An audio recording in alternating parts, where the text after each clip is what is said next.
Hello दोस्तों, स्वागत है आपका सोशियोलॉजी क्लासेस के हमारे यूट्यूब चैनल पे।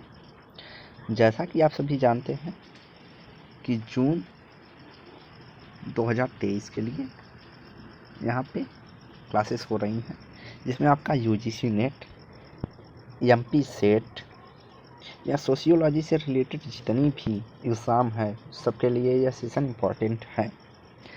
और आज का वीडियो हम जो कि फुल व्याख्या वाला विस्तृत व्याख्या के रूप में कार्ल मार्क्स को देखेंगे और इस वीडियो के अनुसार ही कार्य करेंगे। जैसा रिस्पांस आएगा, व्यू आएगा, उसी हिसाब से हम इस सीरीज़ को आगे रखेंगे। तो आज हम जिस पुस्तक से पढ़ने वाले हैं, यह अभी तक की सबसे ऑथेंटिक बुक है हमारे लिए कि यूजीसी नेट के तैयारी के लिए सबसे अच्छी बुक हम इसे प्रेफर करते हैं। तो आज हम इसी बुक से जो है क्लास करेंगे। तो आइए देखते हैं। और यह बुक जो है एस पांडे सर की है, जो कि यूपीएससी वालों को मेंस सब्जेक्ट पढ़ाते हैं। तो आइए देखते हैं कार्ल मार्क्स। तो कार्ल मार्क्स के अंतर्गत हम देखेंगे द्वंद्वात्मक भौतिकवाद, ऐतिहासिक भौतिकवाद, ऐतिहासिक भौतिकवाद के समकालीन संदर्भ। समकालीन संदर्भ का अर्थ यहाँ पे होगा जो कि वर्तमान समय में उनके सिद्धांत को हम वर्तमान आधुनिक समाज में किस तरह से देख सकते हैं। उत्पादन विधि, वर्ग संघर्ष के समकालीन संदर्भ, अलगाव के विभिन्न विद्वानों के विचार, अलगाव के समकालीन संदर्भ, पूंजीवादी मार्क्सवाद के विचार और मार्क्सवादी समकालीन विद्वानों के विचार जो है देखेंगे। तो इसको हम 2 से 3 पार्ट में देखेंगे, क्योंकि एक पार्ट में विस्तृत रूप में नहीं पढ़ा जा सकता मार्क्स को। तो आइए देखते हैं सर्वप्रथम मार्क्स का परिचय। तो कार्ल मार्क्स का जो काल था वह 1818 से लेकर 1883 में था। यह जर्मन के प्रसिद्ध दार्शनिक थे, जिन्होंने आधुनिक युग में सबसे प्रभावशाली विचारकों में गिना जाता है। तो उस समय जहाँ पे केवल विचार दार्शनिक रूप से देखे जाते थे, केवल मन को, विचारधारा को ही हर चीज़ माना जाता था, तो मार्क्स ने एक नया रास्ता सुझाव दिया कि भौतिकवाद का, कि हमें समाज को भौतिकवादी रूप में भी देखना चाहिए। तो इसलिए यह बहुत प्रसिद्ध हुए अपने समय में, लेकिन बाद में चल के इनकी आलोचना भी हुई। तो मार्क्स का परिचय देख लेते हैं। मार्क्स का जो जन्म है वह जर्मनी के पश्चिमी प्रांत के 1818 में यहूदी माता पिता से हुआ था। उनकी शिक्षा बान और बर्लिन विश्वविद्यालयों में हुई, जहां इन्होंने W.F. हीगल 1770 से 1831 के चिंतन से बहुत प्रभावी थे। मार्क्स की 2 प्रसिद्ध कृतियों में कम्युनिस्ट मैनिफेस्ट और कैपिटलिज्म जो है, इनकी जो प्रमुख प्रसिद्ध कृतियाँ उस समय रही। इन कृतियों के माध्यम से उन्होंने तत्कालिक समाजवाद में 2 महत्वपूर्ण परिवर्तन का एक नई विचारधारा प्रस्तुत की। इससे पहले जो विचारधाराएं चलती थी वह स्वप्नदर्शी समाजवाद की चलती थी। यूटोपियन सोशलिज्म की विचारधारा चलती थी, जिसका खंडन करते हुए इन्होंने वैज्ञानिक समाजवाद की नींव रखी। किसने? मार्क्स को वैज्ञानिक समाजवाद की नींव रखा जाता। इसके बाद वह इतिहास के दर्शन, फिलॉसफी ऑफ हिस्ट्री के आधार पर समाजवाद के विकास की व्याख्या और उसमें साम्यवाद और कम्युनिज्म के लक्ष्य तक पहुंचने के साधन पर प्रकाश डाला कि किस तरह से जो है समाज का विकास साम्यवाद के स्तर तक पहुंचेगा, उसकी चर्चा इन्होंने की है। उन्होंने जो है सर्वहारा समाजवाद का सिद्धांत रखा। सर्वहारा समाजवाद का सिद्धांत अर्थात जो उत्पादन के साधन है उस पर सर्वहारा लोगों का अधिकार होगा, जो आगे चल के साम्यवाद की नींव रखेगी। इसके बाद उन्होंने समकालीन समाज, जो उनका उस समय का समाज था, उसमें दरिद्रता और अन्याय पीड़ित समाज के पुनर्निर्माण की योजना प्रस्तुत की समाजवाद के रूप में। मार्क्स ने औद्योगिक क्रांति पैदा होने वाली परिस्थितियों, कामगार वर्ग में नई चेतना देकर साम्यवादी समाज की स्थापना की योजना बनाई और स्वप्नदर्शी समाजवादियों की योजनाएं अर्थात पूंजीपतियों के स्वैच्छिक सहयोग और हृदय परिवर्तन की संभावनाओं को आश्रित थी, जिन्हें साकार करने का कोई अचूक उपाय उनके पास नहीं था।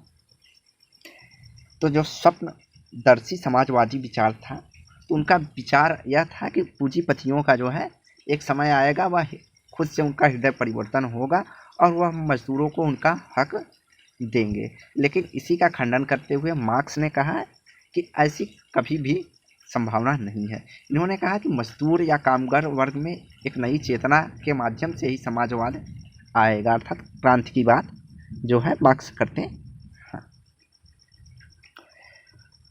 मार्क्स ने कामगार वर्ग में पूंजीपतियों के विरुद्ध संघर्ष का रास्ता दिखाकर व्यवहारिक योजना प्रस्तुत की।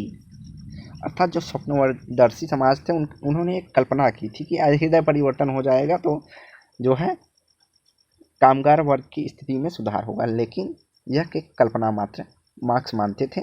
उन्होंने एक नई विचारधारा दी कि वर्ग चेतना के माध्यम से कामगार वर्ग अपने लिए संघर्ष का रास्ता खोलेगा और संघर्ष के माध्यम से साम्यवाद या समाजवाद की प्राप्ति करेगा। तो कोई भी विचारधारा जब उत्पत्ति होती है तो उस समय की वहाँ की परिस्थितियाँ बहुत ही महत्वपूर्ण भूमिका उस विचारधारा के अंतर्गत निभाती थी। तो मार्क्स जो थे 19वीं शताब्दी में औद्योगिक क्रांति के समय के दार्शनिक थे।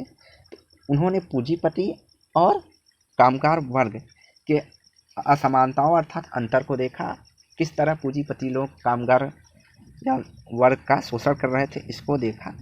इसी से इनका जो है वर्ग संघर्ष की विचारधारा आई। इनका जो मार्क्सवादी चिंतन परंपरा सामाजिक, आर्थिक और राजनैतिक विचारधारा को बढ़ावा देने में मार्क्सवादी चिंतन परंपरा ने शुरू किया। उसके बाद आज के युग में जो है चिंतन, दर्शन, अर्थशास्त्र, समाजशास्त्र, राजनीति शास्त्र, विज्ञान, साहित्य क्षेत्रों में विस्तृत चर्चा परिचर्चा इनके विषय को किया जाता है।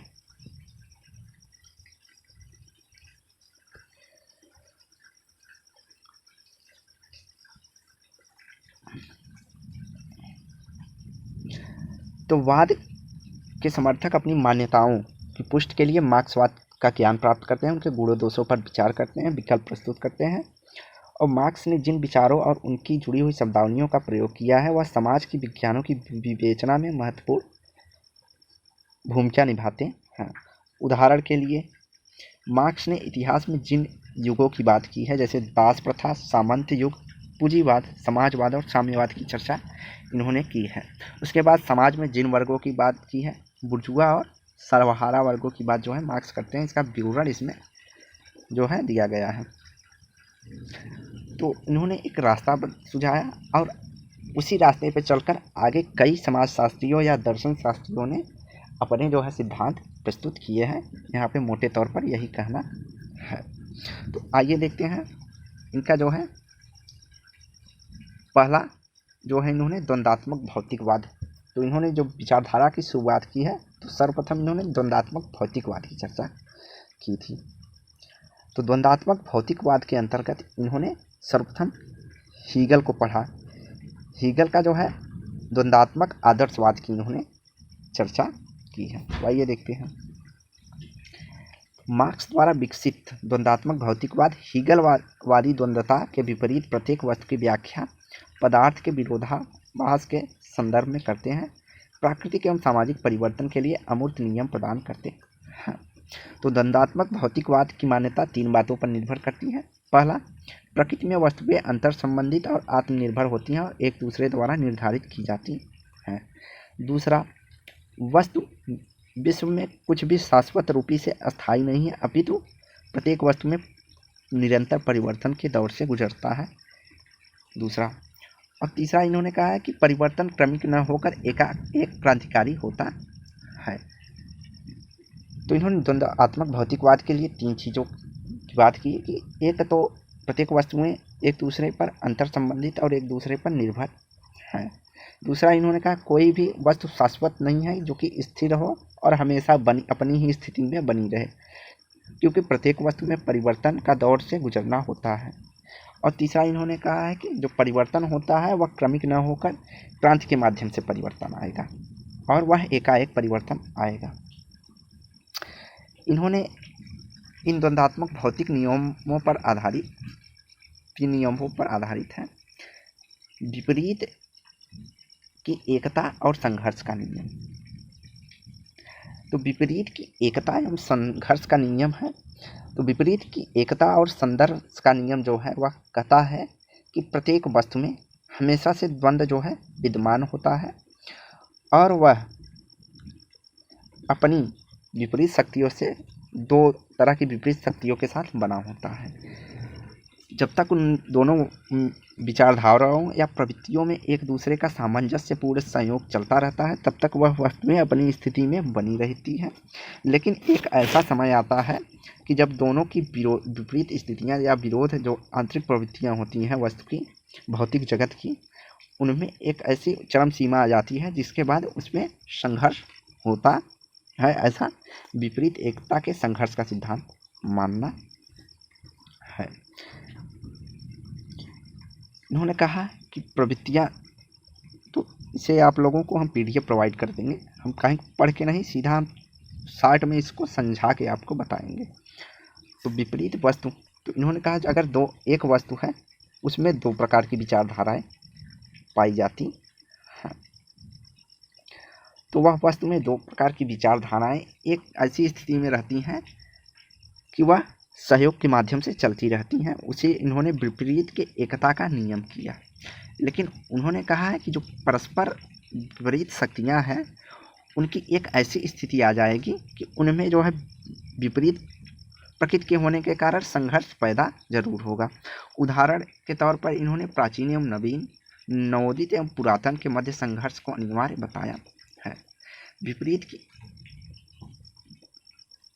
की एकता में इन्होंने संघर्ष को प्रमुख रूप से देखा है। इन्होंने कहा कि कोई भी वस्तु में द्वंद्व हमेशा से विद्यमान रहता है और वह एक निश्चित समय और निश्चित स्थिति में उसमें जो है परिवर्तन आता है। उसके बाद इन्होंने बताया है निषेध का नियम। तो निषेध का नियम जो है मुख्यतः विचारधाराओं पर आधारित है। यहाँ पर उन्होंने हीगल की चर्चा की है। हीगल की जो मान्यता थी, तो उन्होंने कहा है कि प्रत्येक जो वस्तु की उत्पत्ति है वह विचारधाराओं के माध्यम से हुई है। यहाँ निषेध का संदर्भ हम विचारों से लेंगे।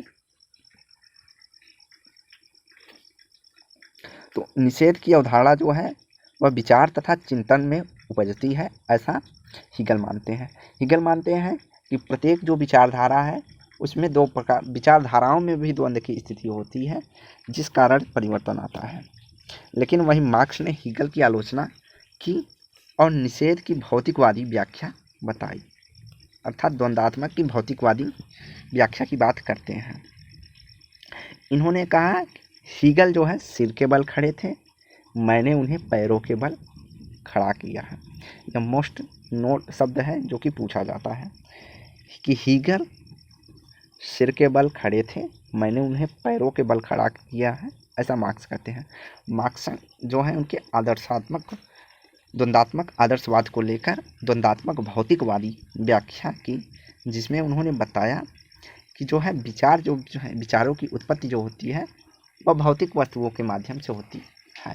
यहाँ पे द्वंद्व की स्थिति हीगल और मार्क्स के बीच यह थी कि उन्होंने जो है हीगल ने विचारों को प्राथमिकता दी है, वहीं मार्क्स जो है भौतिक वस्तुओं को प्राथमिकता देते हैं। मार्क्स कहते हैं, यहाँ पे उदाहरण के तौर पर देखते हैं, मार्क्स हीगल कहते हैं कि पहले व्यक्ति को विचार आया तब उसने कुर्सी बनाई होगी, कुर्सी को ले लेते हैं। लेकिन जो मार्क्स कहते हैं उनकी भौतिकवादी जो विचारधारा कहती है वह कहती है कि कोई व्यक्ति होगा, वह कहीं जा रहा होगा और जाते वक्त वहीं कहीं लकड़ी पे वह बैठ गया या कुर्सी जैसी संरचना लकड़ी की थी उस पर बैठ गया, तो उसके अंतर्गत उसे विचार आया किसका, कुर्सी बनाने का। भौतिक वस्तु को देखने के बाद उसे विचार आया, उस लकड़ी के गट्ठर को देखने के बाद उसे विचार आया कि वह एक बैठने के लिए कुर्सी का निर्माण कर सकता है।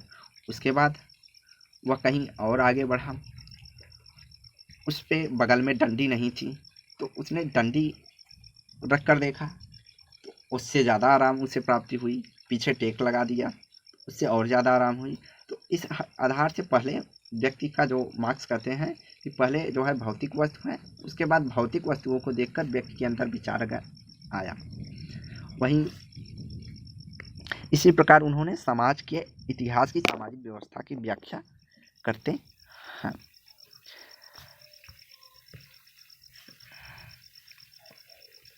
तो यहाँ पे जो है यही चीज़ है जो कि हम अभी शार्ट में आपको बता दिए, जो कि जो विचारों का निषेध या द्वंद्व होता है उसकी चर्चा इन्होंने की है। उसके बाद इन्होंने जो अगला पॉइंट बताते हैं वह मात्रात्मक से गुणात्मक परिवर्तनों की बात की है। तो इन्होंने कहा है कि प्रकृति में प्रत्येक वस्तु निरंतर परिवर्तन की स्थिति में होती है। किसी भी नियत समय पर कुछ वस्तुएं अस्तित्व में रहती हैं और कुछ वस्तुएं विकसित होती हैं, कुछ वस्तुएं नष्ट होती हैं, ऐसा मानना था। मार्क्स की जो मान्यता थी वह यथार्थ के नियम परिवर्तन का नियम था। इन्होंने यथार्थ परिवर्तन के नियम कहा कि जो प्रकृति है वह सरल अथवा क्रमिक नहीं होती।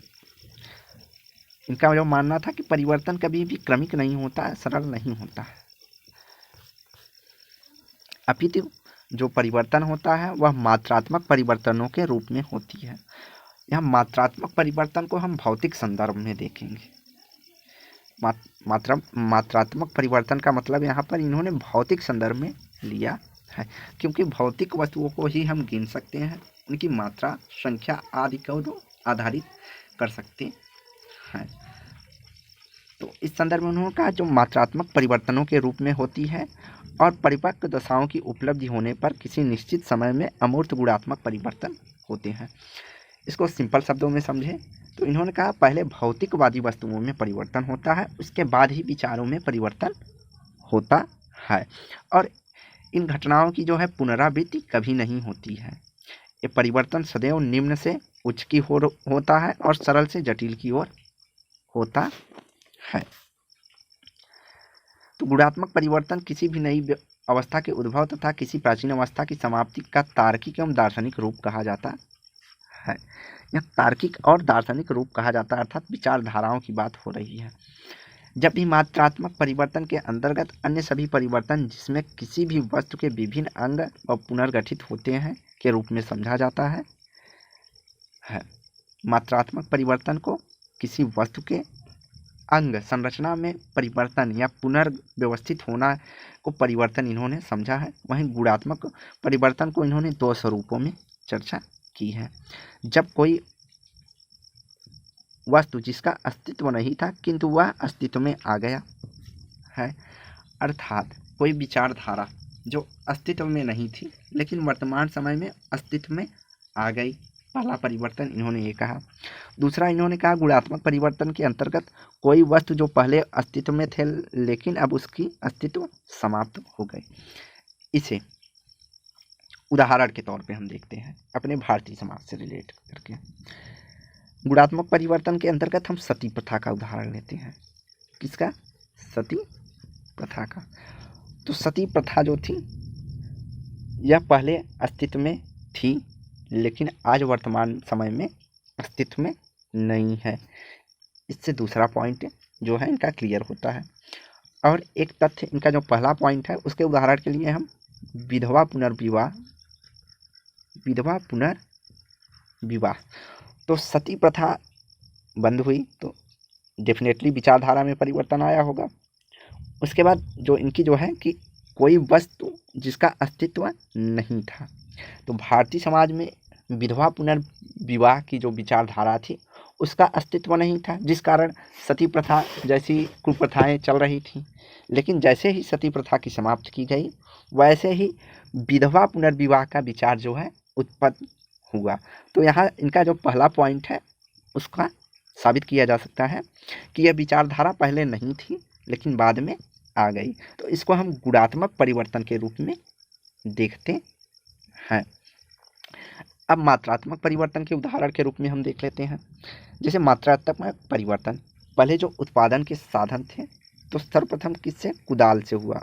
कुदाल से शुरुआत की, कुदाल के बाद हल के बाद ट्रैक्टर आदि जो है यह परिवर्तन जो है मात्रात्मक परिवर्तन के रूप में इन्होंने कहा है, क्योंकि वह जो संरचना का अंग है वह पुनर्व्यवस्थित होता चला गया। कुदाल से हल से ट्रैक्टर से अब आधुनिक मशीनें आ गई हैं। यहाँ हम मात्रात्मक और गुणात्मक परिवर्तन को समझे हैं। उसके बाद इन्होंने द्वंद्वात्मक भौतिकवाद के नियमों का प्रयोग किया है। तो द्वंद्वात्मक भौतिकवाद के सिद्धांत की जो प्रकृति है वह विश्व और समाज में समान रूप से लागू करने की बात यह करते हैं। इन नियमों में समाज के इतिहास पर लागू किया जा सकता है, तो इसे ऐतिहासिक भौतिकवाद के रूप में जाना जाता है। तो इन्होंने कहा जब द्वंद्वात्मक भौतिकवाद को हम इतिहास के ऊपर लागू करेंगे तो उसे ऐतिहासिक भौतिकवाद की बात करेंगे। मार्क्स के अनुसार जो है मानवीय समाज 4 प्रमुख उत्पादन प्रणालियों से होकर गुजरा। तो इन्होंने केंद्र में किसको रखा? उत्पादन के साधनों को। तो इन्होंने कहा कि जो उत्पादन के साधन या प्रणालियाँ हैं वह 4 अवस्थाओं से गुजरी। पहला आदिम साम्यवाद, दास प्रथा, सामंतवादी एवं पूंजीवादी प्रणाली। तो मार्क्सवादी सिद्धांत की भविष्यवाणी के अनुसार समाज अंततः साम्यवाद की अवस्था तक पहुंचेगा। तो उन्होंने जो कल्पना की थी कि एक समय पूंजीवादी व्यवस्था के समाप्त होने के बाद साम्यवाद आएगा। आगे हम इसको विस्तृत रूप में देखेंगे। तो स्पष्ट है कि उत्पादन की जो क्रमिक तरीकों एवं स्वरूप में परिवर्तन की व्याख्या समझने के लिए द्वंद्वात्मक भौतिकवाद के नियमों का प्रयोग मार्क्स करते हैं। उसे क्रमिक विकास को हम निम्न उत्पादन प्रणालियों की पहचान करते हैं। पहला आदिम साम्यवादी समाज। तो आदिम साम्यवादी समाज जो था इस समय जो है उत्पादन प्रणालियों की नई किस्में नहीं थी। मनुष्य के औजार के रूप में क्या था? तीर, कमान आदि था। और आदिम जो प्रणाली थी इसे सरलता का स्वरूप माना था। आदिम प्रणाली में मनुष्य तीर कमान करके प्रयोग सीखा। उसके बाद यह परिवर्तन द्वंद्वात्मक भौतिकवाद के नियमों के संदर्भ में मात्रात्मक परिवर्तन है।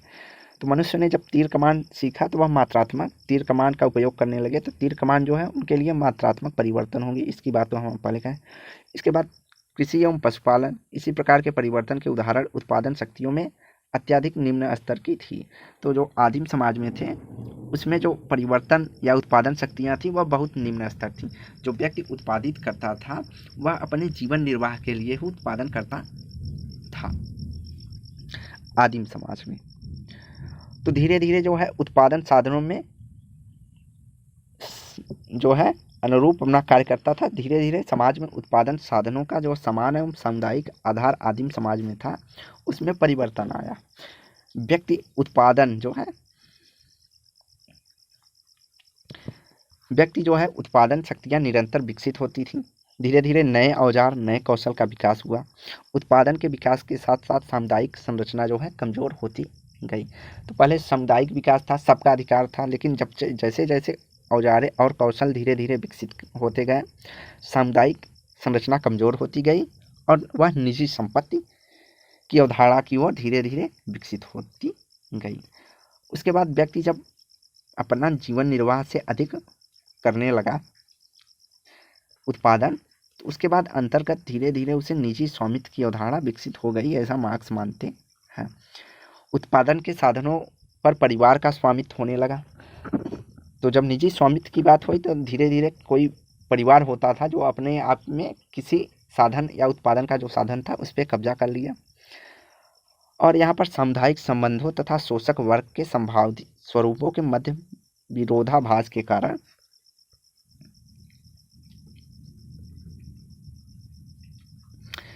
जो है धीरे धीरे जब उत्पादन के साधनों पर स्वामित्व हुआ तो वहाँ पर सामुदायिक संबंधों और शोषक वर्ग के संभावित स्वरूपों के मध्य विरोधाभास के गुणात्मक परिवर्तन उत्पन्न हुए और आदिम साम्यवादी उत्पादन प्रणाली का जो प्राचीन उत्पादन प्रणाली और दास प्रथा में परिवर्तन हो गए।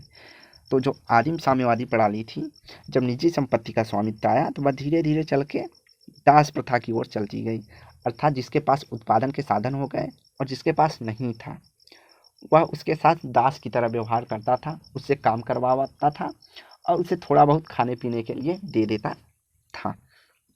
तो यह धीरे धीरे दास प्रथा का रूप ले लिया आदिम साम्यवाद, ऐसा मार्क्स का परिवर्तन की यह स्थिति थी। उसके बाद इन्होंने दास प्रथावादी समाज की बात की। तो दास प्रथा में जो है दास और मालिकों के वर्ग का उदय हुआ। आदिम समाज जो था जिसमें वर्ग प्रथा नहीं पाई जाती थी, इस बात का आपको विशेष ध्यान देना है क्योंकि ये जो है एग्जाम में पूछ लिया जाता है किस समाज में, मार्क्स के अनुसार किस समाज में जो है वर्ग नहीं पाया जाता। आगे इन्होंने दास प्रथावादी समाज की बात की है, जिसके अंतर्गत इन्होंने कहा कि यहाँ से जो है वर्ग का उदय जो है चालू हुआ। तो दास प्रथा में भूमि या उत्पादन के साधनों पर मालिकों का अधिकार था और दासों से वह कार्य करते थे। उत्पादन शक्तियों में जो है मात्रात्मक परिवर्तन हुए। दास प्रथावादी समाज में उत्पादन के संबंध मालिकों के संपूर्ण स्वामित्व पर आधारित था, अर्थात जो है उत्पादन के साधन थे उसमें मालिकों का संपूर्ण स्वामित्व था। दासों तथा उनके द्वारा किए गए उत्पादन पर उनका स्वामित्व होता था। इसके बाद इस समाज में मालिक और दासों के मध्य विरोध मौजूद था। तो वर्ग संघर्ष की बात करते हैं तो विरोध शब्द जो है बहुत ही इम्पोर्टेंट हो जाता है।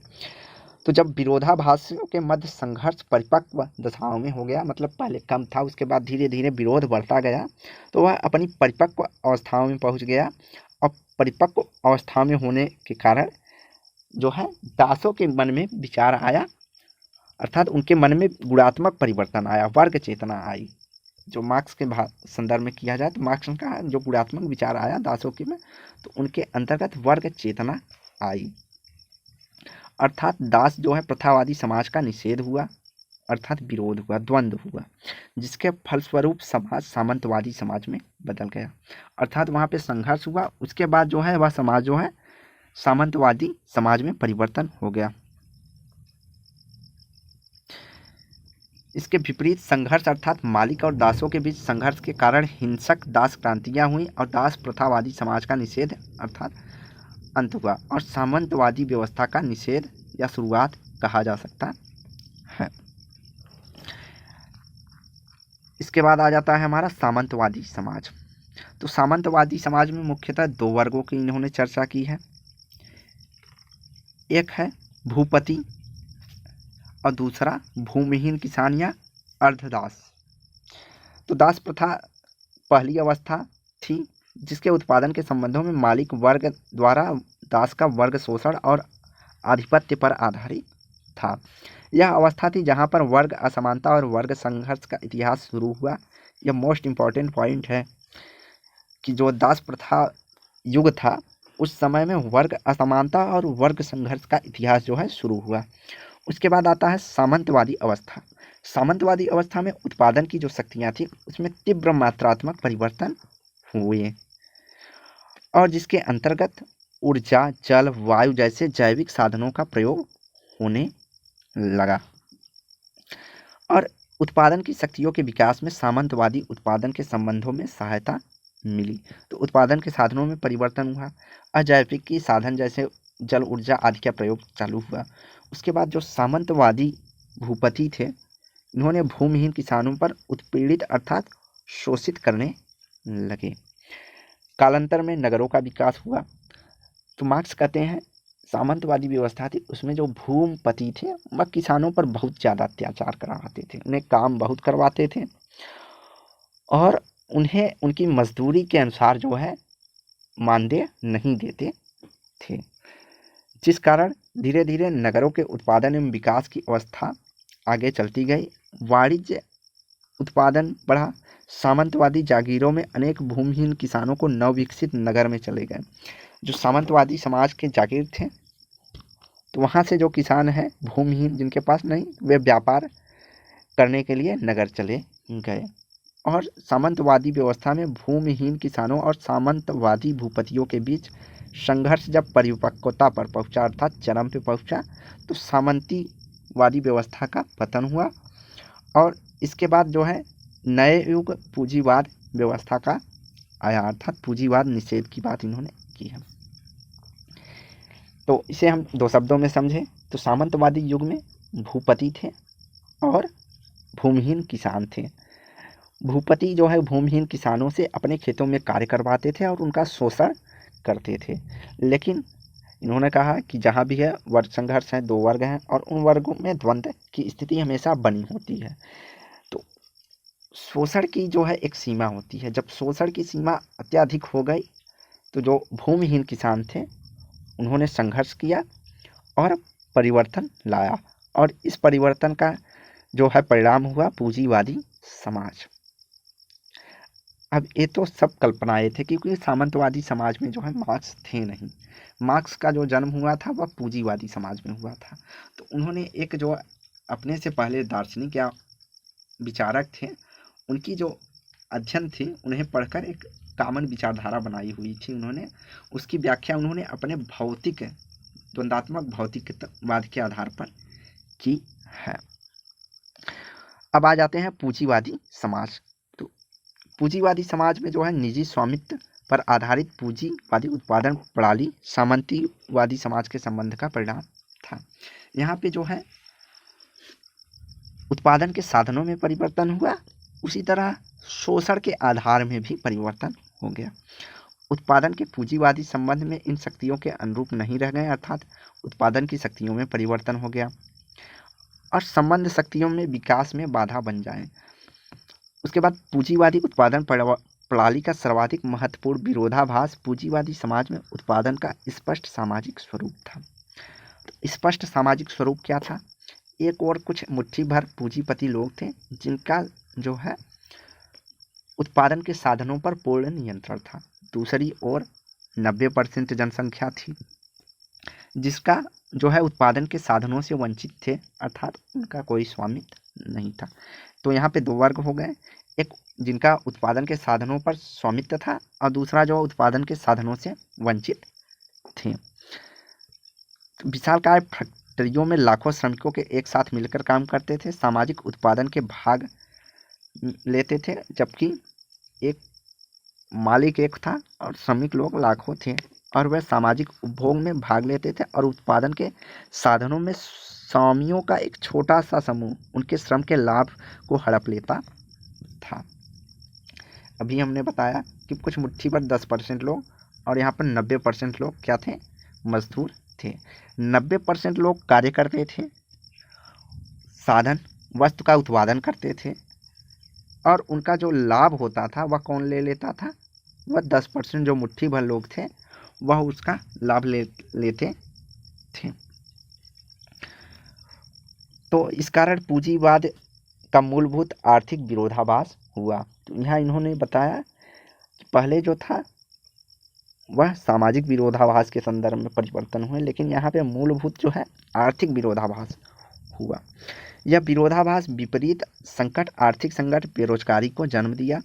इस स्थिति में पूंजीवादी और सर्वहारा वर्गों के बीच जो है तीव्र संघर्ष का कारण बनती है, अर्थात मात्रात्मक परिवर्तन का कारण बनती है। यह श्रमिक वर्ग एक सामाजिक क्रांति लाएगा। मार्क्स का क्या मानना था? जो श्रमिक वर्ग है इसके अंतर्गत वर्ग चेतना आएगी और यह समाजवादी क्रांति लाएगा। मार्क्स के अनुसार यह क्रांति पूंजीवादी उत्पादन के संबंधों को समाप्त कर देगी और नवीन गुणात्मक परिवर्तन लाएगी और समानता पर आधारित नई सामाजिक आर्थिक संरचना स्थापित करेगी। तो नवीन गुणात्मक परिवर्तन लाएगी, तो इन्होंने कहा नवीन विचारधारा परिवर्तन लाएगी जिसमें समानता आधार होगा, जिस आधार पर सामाजिक आर्थिक संरचना बनेगी, जिसे इन्होंने समाजवाद या साम्यवादी सामाजिक आर्थिक व्यवस्था के रूप में देखा।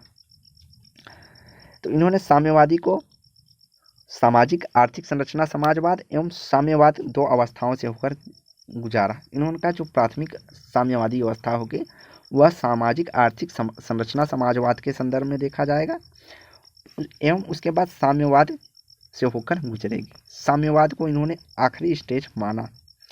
इन्होंने कहा कि समाजवाद में उत्पादन के साधनों पर जो है निजी स्वामित्व समाप्त हो जाएगा। निजी स्वामित्व समाप्त होने के साथ ही सभी प्रकार की असमानता और उत्पीड़न के शोषण के जो है स्वरूप अपने आप अर्थात स्वतः ही समाप्त हो जाएंगे। और इन्होंने कहा उत्पादन साधनों पर जो है सर्वहारा वर्ग अर्थात श्रमिक वर्ग का जो है स्वामी बनेगा उत्पादन के साधनों का और सभी सदस्यों के आवश्यकता के अनुसार उत्पादन वितरित होगा, अर्थात जिसको जितनी आवश्यकता है उसे उत्पादन का लाभ उतना ही मिलेगा।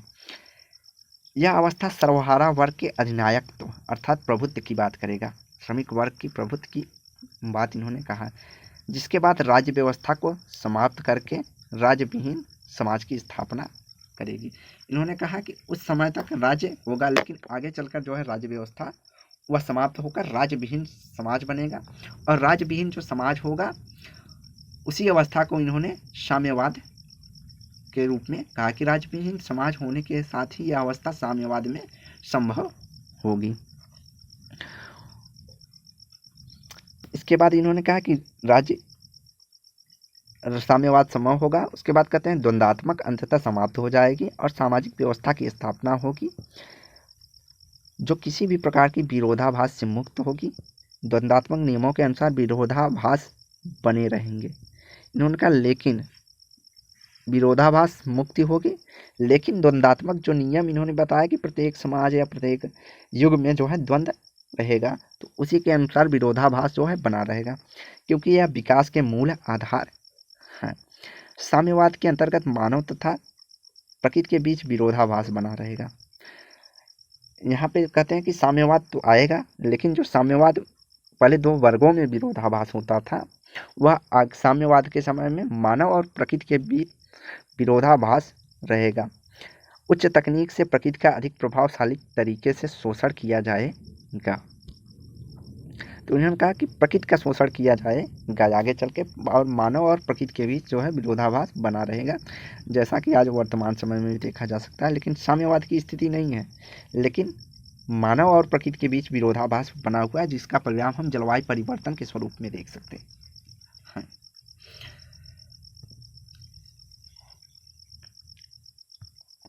तो आज की वीडियो जो है यहीं समाप्त करते हैं। वीडियो को लाइक एंड शेयर करें, चैनल को सब्सक्राइब करें। धन्यवाद। इसके आगे हम देखेंगे ऐतिहासिक भौतिकवाद। ऐतिहासिक भौतिकवाद को देखेंगे कल इसके दूसरे भाग में। तो अगर वीडियो अच्छी लगी हो तो लाइक एंड शेयर करें, चैनल को सब्सक्राइब करें। धन्यवाद।